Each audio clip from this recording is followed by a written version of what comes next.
Hey guys, my name's Trevor and I'm your EV charging consultant. I've had a few people reach out to me asking me to provide real life examples of real life EV charging projects that I'm working on. So today we're going to do just that. I'll tell you about what's happened so far. I'll give you an overview of the situation that we have out in Chicago. The client's leaning towards the Tesla chargers, and we can talk about some of the costs, the incentives that are available, some of the headaches that we've run into already, and just the overall process of what's happened so far. So if you own a commercial property in the United States, this video is perfect for you. And if you're considering installing EV chargers on your property, then feel free to give me a shout. I'm happy to help. So a few months ago, a gentleman from the Chicago area reached out to me, and he told me that he owns a handful of different commercial properties. Most of them are hotels. And I said, yeah, I'd be happy to have a call with you. So I hopped on a Zoom call with him and his business partner. They're really excited about the Tesla Supercharger for Business program, which I think most commercial property owners should be excited about this. And they were pretty new to this concept. They didn't have a whole depth of knowledge and how this works, how the money flows, how much money you can make from this. The money is probably where you want to start. It's probably the most important thing in terms of them moving forward with not, if it makes sense financially. And what the client kept mentioning was the amount of incentives that were available.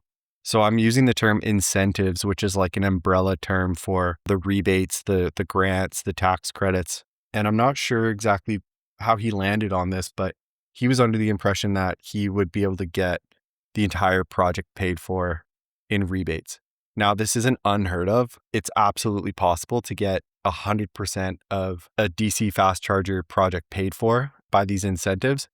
It's not the most common thing. You have to sort of hit on 3 different levels, which I want to get into in a minute here, but it's not a guarantee. I always say if you can get 50% of the project paid for in incentives, you're looking really good. Now, you have to remember there's a really big difference between DC fast charging and level 2 charging, certainly in terms of the money, also in terms of the power required, and really just the complications of the project. Level 2 is much less expensive, much easier to get installed. The timeline is way shorter. And with hotels, you could argue that they might even be a better application. We touched on that a little bit. I told them that, you're fortunate because you have people staying there for long periods of time. Most businesses don't have people sleeping there, right? And level 2 charging works the best when people are using them for a long period of time. So we talked about level 2 as an option, but I think he was really mostly interested in DC fast charging with the Tesla Superchargers. And this really makes sense if you're in a highly populated area. If you're near a highway, even better. But I told them that we're not guaranteed here to hit on all the incentives to get 100% of the project paid for. Leave that with me. So this is one of the biggest benefits that I think I'm offering in terms of the brokerage services is clarity on the incentives. The incentives are very confusing. It's almost like a moving target. So when you're looking at an EV charging project, I'll just back up a little second here. You're really looking at 2 main components, two big chunks. And it's the cost of the chargers and the cost to make the site ready, like have the power brought in. It's called the make ready. So having all of the power brought to the site to have it ready to support the chargers. Because you could install Tesla Superchargers in the ground, but if your building doesn't have enough power to power them, then they're basically going to be the same as just level 2 chargers, right? And it's not very common for a commercial site to have the power already ready to support these monster Tesla Superchargers. In almost every case, you're going to have to, upgrade the power. And this isn't cheap. This usually accounts for about half the cost of the entire project. It's a little bit complicated. So I just told them, let's try to manage our expectations here. Again, if you can hit 50%, then it's starting to look like an attractive investment, but leave it with me and I will confirm and get back to you. I said, in the meantime, we should get what's called the site visit done. So at least we can have an electrician stop by. They can take a look at everything that you have, what you're working with, and at least give us, a rough idea of what the cost is going to be for this project. I kind of had an idea already before we sent the electrician. I've done so many site visits myself. I could kind of eyeball what we're working with, but I wanted to get clear confirmation from an electrician. So the client said, yeah, great, sounds good. So at the end of our call, I had a good idea of what he wanted. A big part of this was, generating another form of revenue from having chargers installed on his site. Obviously, you want to do this with a little investment as possible with the highest return. And I told him I would do my best to make that happen. I let him know to maybe temper his expectations a little bit in terms of the incentives that were available. But I said, leave it with me and I'll get the site visit coordinated. So another thing we had to figure out was, because he had so many different locations, we wanted to choose which one we wanted to do first, right? So I said, let me call you back. I did a little bit of research on the rebates the incentives that were available for each location. It turned out one of his hotels was actually located in what was designated a low income neighborhood, which was eligible for more more incentives than his other locations. So I encouraged him that we start with that one. Luckily, I have a contact in Chicago, a contractor contact that I trust. So I gave him a shout and let him know what we're working with, gave him a rough overview of the project. And I asked him if he'd be able to help with the site visit. He said yes. I connected him with the client. They coordinated a time to do the site visit. My contractor went to the site, grabbed all the information, and was able to put the proposal together for the project. But then something unexpected happened. And I think just through all the back and forth emails with myself and my client, maybe the picture of the incentives, the reality of the incentives came a little bit more clear, and the expectation of the project being 100% paid for maybe wasn't quite the reality that my client was hoping. And understandably, maybe got a little bit of cold feet on having to pay for a big portion of this project. With the superchargers, the minimum is 4 superchargers. Tesla doesn't want you just installing, one supercharger. So it'd be a minimum of 4. The cost ranges pretty substantially. Usually they say between 45 and 60 grand. So I think all in, with shipping and taxes and everything for the chargers themselves would be about 250 grand. And to upgrade the power, we estimated about another 250. So I think a pretty safe bet for 4 superchargers is usually around 500 grand. Sometimes you get lucky. The electrical upgrade isn't as expensive as we thought, might be a little bit lower, but I'd say a rough number, probably 500 grand. Now remember, you're not going to be paying for all of this, but just having that as a base figure in your mind might help set the stage a little bit for you.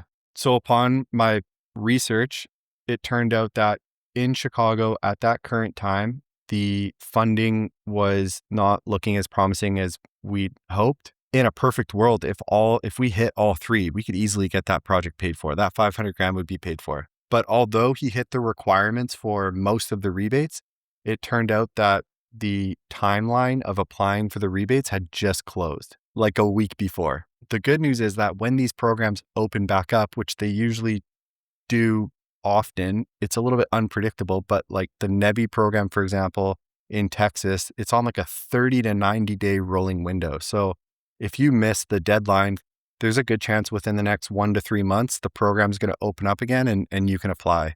You just have to be ready, and you have to have all the documents from the feasibility study, which I can help you with. By the time my electrician got to the site, I think the client got cold feet a little bit about the Tesla Superchargers and maybe reverted back to our conversation about level 2. So they changed course, and my electrician did the site visit for level 2 Tesla chargers, which is still a fantastic idea, especially for a hotel. The level 2 Tesla chargers are a great idea. The program works a little bit differently. Tesla will take 3 cents per kilowatt hour instead of the 10 cents with the superchargers, but they still offer, great support, still a great idea. But the project went from about 500 grand to closer to 30 grand. And the good thing with this is with the incentives, the level 2 incentives at this point in time in Chicago are more readily available. So yes, the return in terms of profits are going to be substantially lower than he would receive with the Tesla Superchargers, but his overall investment up front will also be drastically lower.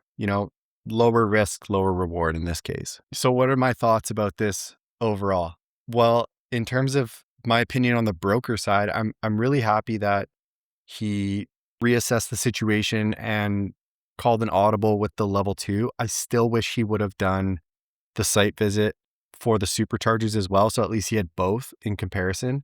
A big reason why is because about 2 weeks ago or 3 weeks ago, Tesla just released a profit calculator for these Superchargers. And this is probably the biggest question I get, obviously, is, well, how much money can you make from having these Tesla Superchargers on your site? And up until now, I've been using my own data points based on the information that Tesla has released. There's really just 3 main keys that you need to know to be able to calculate this. So it's about the kilowatt hours consumed every day. And then it's how much your electricity costs in your area, the blended average rate, and then how much you're going to sell your electricity for. The beautiful thing is plug in your address and it'll automatically populate the potential profits that you can make in your area.